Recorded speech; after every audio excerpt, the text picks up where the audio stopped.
At the beginning of the movie, we are introduced to Lindy Lewis, who had a traumatic childhood due to lack of attention from her parents. Her trauma worsened over time, and she now suffers from periodic emotional outburst disorder, and only needs a mild trigger to vent her anger at someone. After going through many failed treatments, he was also sent to the military so that he could learn to channel his anger, but the results were no different than before.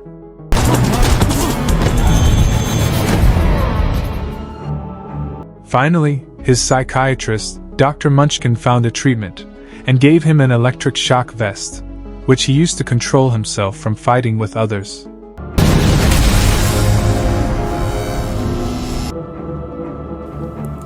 One day, in an attempt to be normal, she went on a date with a guy named Justin. Although she tried to cancel it at the last moment, she decided to stay, as Justin seemed like a fun person to go out with. As they chatted, a waitress came to take their orders, but when she kept refusing the dishes Justin wanted, it enraged Lindy, and she could barely control herself from stabbing him with a knife. The pasta. We don't do substitutions. Fine, perhaps you could suggest something that might work. Please don't take that tone. No, I'm not. Sir, you are. You make it impossible for me to impress my date. Nah, it's embarrassing. How about the chicken? Let me know if you need anything else. Okay. I have to pee, actually. I'll be right back. A few minutes later, while using the restroom, she overhears the waitress making fun of Justin. Lindy tries to use her device, but it has become less effective.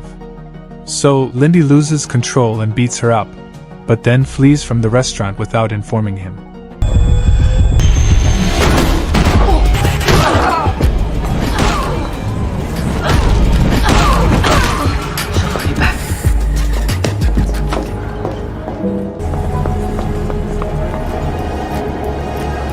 The next morning, she takes the device to Dr. Munchkin and asks him to fix it. While fixing it, he asks about her date last night, which was actually a social experiment, but she thinks it badly failed, as she once again hurt someone. Although he returns the device, but tells Lindy the only permanent solution to her problem is to build a deeper connection with someone, and urges her to be in a relationship, but she leaves without saying anything. Although she has no plan to see Justin again, she suddenly gives him a call and asks him to meet her. In their next meeting, they get along pretty well, and she even shares her passion for photography. They come over to Lindy's place, where he tries to kiss her, but she gets upset, thinking she might hurt him as well. Later, Justin also finds out about her vest, but does not care about it at all, and they spend the night together. After waking up the next morning, she gets a gift from Justin, and is overwhelmed to see it's a camera. After she thanks him for the gift, he asks her about her medical equipment, and she reluctantly shares about her disorder. She then requests him to stay longer, but he says he must report back to his office, where he works as the accountant, and leaves after inviting her to his house for dinner.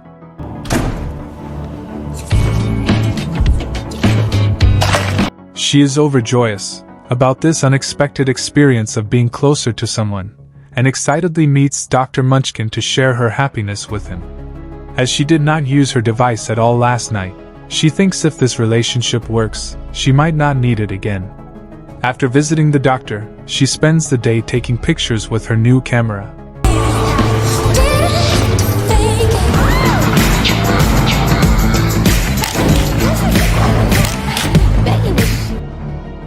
As she gets ready for dinner at night, she receives a message from Justin, telling her that he might get late. Lindy then calls him, but reaches Detective Vickers, who inform her about Justin's murder. Hello? Justin? No. This is Detective Vickers. Homicide.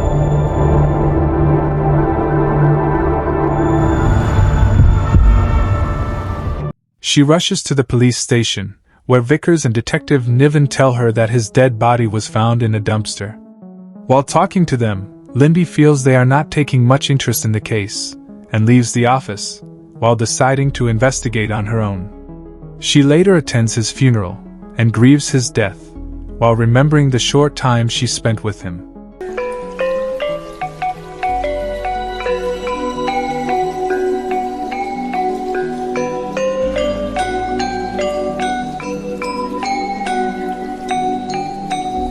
After being unable to control her emotions, she meets Dr. Munchin again, who gives her sedatives to calm her down. After waking up again, she shares with him about Justin, and suspects his only client Barry might be involved in his murder.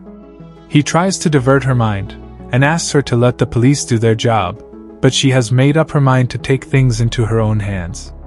Despite Dr. Munchin stopping her, as he thinks she might kill someone, Lindy still decides to go on with her plan, and leaves the clinic after threatening him. She calls Detective Vickers, and asks him to come over to her house. As soon as he leaves the office, she sneaks into the building, and steals Justin's stuff from the evidence room.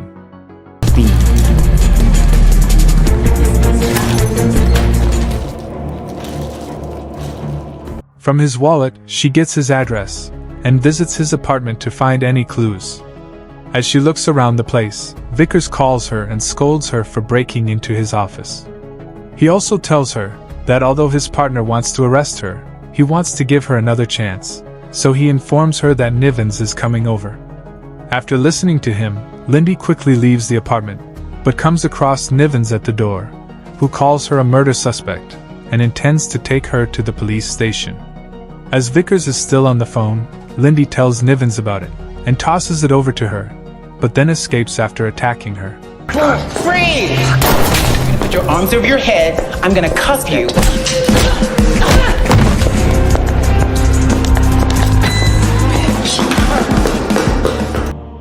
From the parking lot, she steals Justin's McLaren, and rushes out of the building. Nivens and Vickers start chasing her down, but end up in an accident, while Lindy successfully flees from the scene.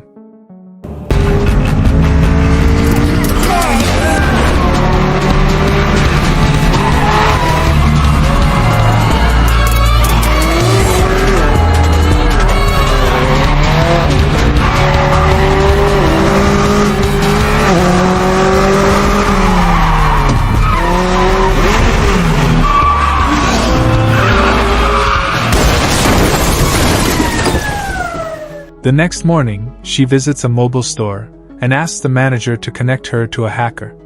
He takes her to Andy, and Lindy requests her to break into Justin's phone. While running a check, Andy asks if her boyfriend was a drug dealer, as he has cleared everything from the phone, but Lindy tells her he was just an accountant.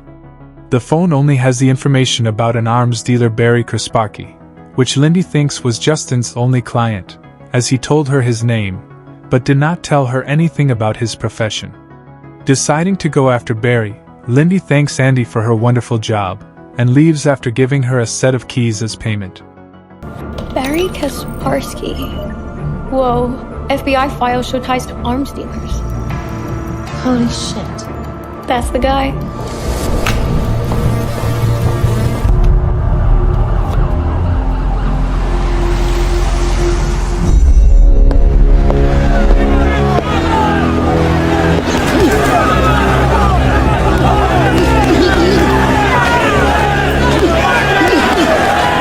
She arrives at Barry's address, and learns he organizes paid fights.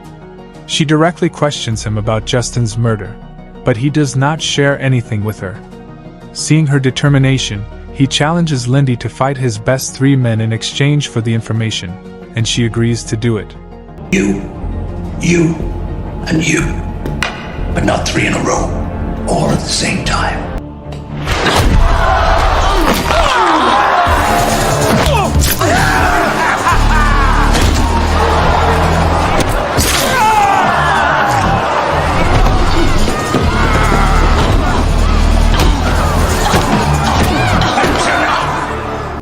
After she beats them all, Barry announces the results of the fight, and takes her with him. In the car, his men try to kill her, revealing he only tricked her earlier, but Lindy fights back, and tortures Barry for the information. Always underestimating women. I am exactly that stupid. Now, who killed him? I don't know. Don't be silly. Garrett Faisal! Gareth Faisal. Yeah, he's my boss. He tells her that his boss Gareth Faisal killed Justin, but reveals that she won't be able to find him, as he is an influential man, and even the government is hesitant to go after him. Meanwhile, Detective Niven visits Vickers at the hospital and tells him about Lindy's history of violence and assault due to her anger issues. After she leaves the room, Lindy shows up and thanks him for warning her earlier. She also tells him that she has found the killer and asks him to arrest Fizzle, but he says they can't do anything without the evidence. Upon Vickers' question about the reason behind her determination to find Justin's killer, although she only met him a couple of times, Lindy tells him he was the only nice guy she met recently. Moved by her concern, he gives her Fizzle's address, but warns her not to go there alone. Where can I find him? Why are you doing this? Is this Justin really worth you risking your life for? He was nice. He was really nice. The Empyrean Tower downtown. Thank you. As they discuss it, Nivens comes over and tries to arrest her, but Lindy manages to escape again. She arrives at Fizzle's office building, but his security in charge, Delacroix, agrees to take her to the office, but knocks her down in the elevator and confiscates her vest before sending her out of the building.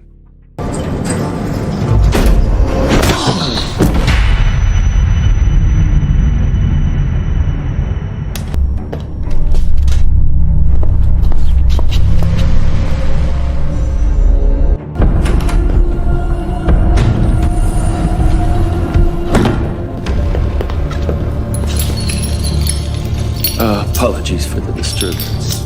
We've had a visitor, a woman. She's peculiar. You may have been aware of her presence here, so I opted to let her go. Variables. Deal with her. In the car, she continuously misses her vest and asks the driver to pull over, but attacks him as he refuses to do it. The ensuing struggles result in an accident, but she makes it out of the car and leaves. My vest. I need my vest. Let me out of the car for your sake. Miss. Let me out! Let me out!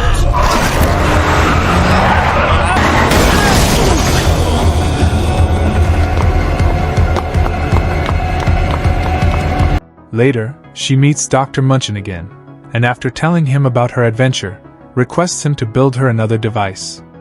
After having dinner with him, she comes back to her apartment, but learns someone is already there. She jumps in through the window, and finds Fizzle's men have set up a booby trap to kill her in an explosion. After dismantling the device, she takes it with her, and sets another bomb in the apartment to stage her death.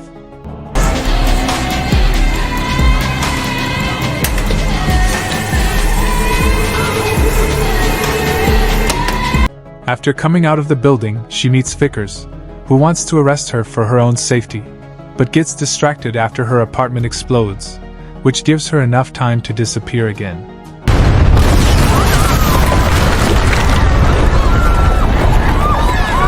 Nobody's looking for me now. Lindy!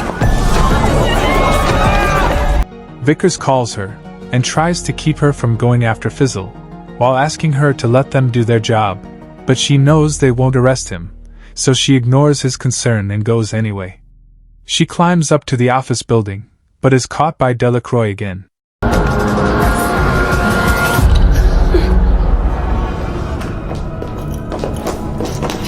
I understand you're here to kill me. I kill a lot of people. I suppose some of them may be accountants. I'm sorry I killed yours. Well, apology not accepted. He takes her to Fizzle, who confesses to killing Justin, along with many other innocent people. After listening to him, she can't control her anger, and snaps out again, but Delacroix knocks her unconscious after hitting her in the head. After waking up this time, she finds herself tied to a chair, where Delacroix tries to torture her by draining out her blood. She lashes out at him, and after breaking herself free, attacks him with his equipment to get the location of Fizzle's secret office. I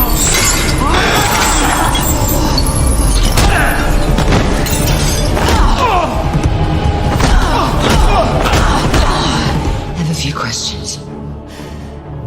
How do I get to Faisal?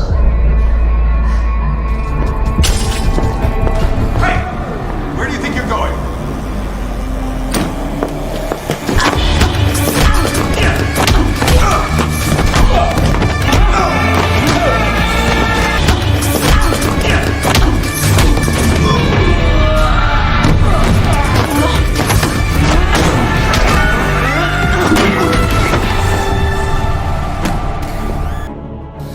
After beating up the security guards on her way, she makes it to the office, but finds someone has killed Fizzle by shooting him in the head.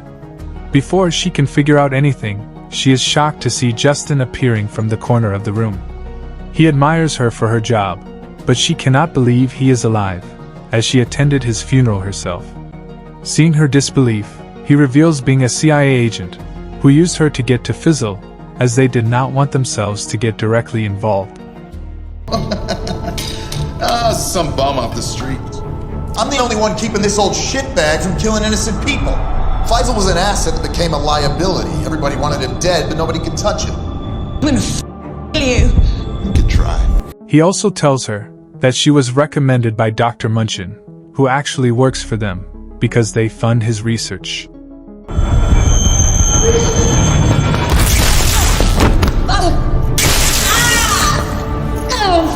What?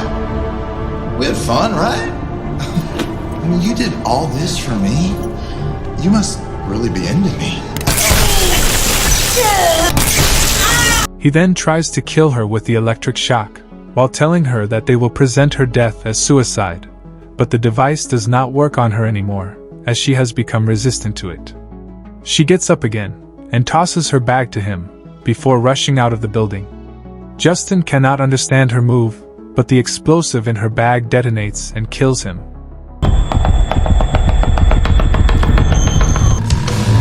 Unlucky for you, fuck this. What the fuck is this? A parting gift!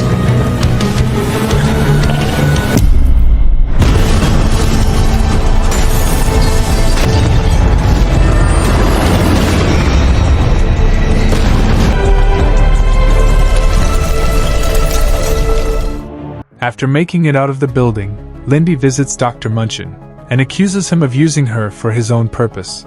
But he apologizes to her, by saying he did not know about Justin's plan. As they argue with each other, Vickers and Niven come over, and find Lindy pinning him to the wall. They think she is trying to murder him, and shoots her in the leg, but learn she is only handcuffing him to hand him over for arrest.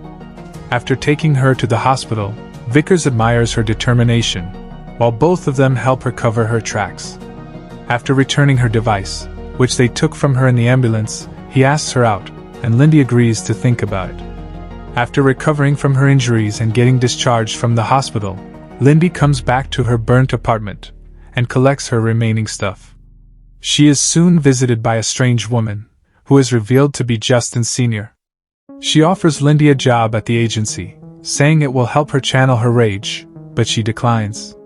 The hacker Andy finds out that Lindy's payment to her was actually a McLaren.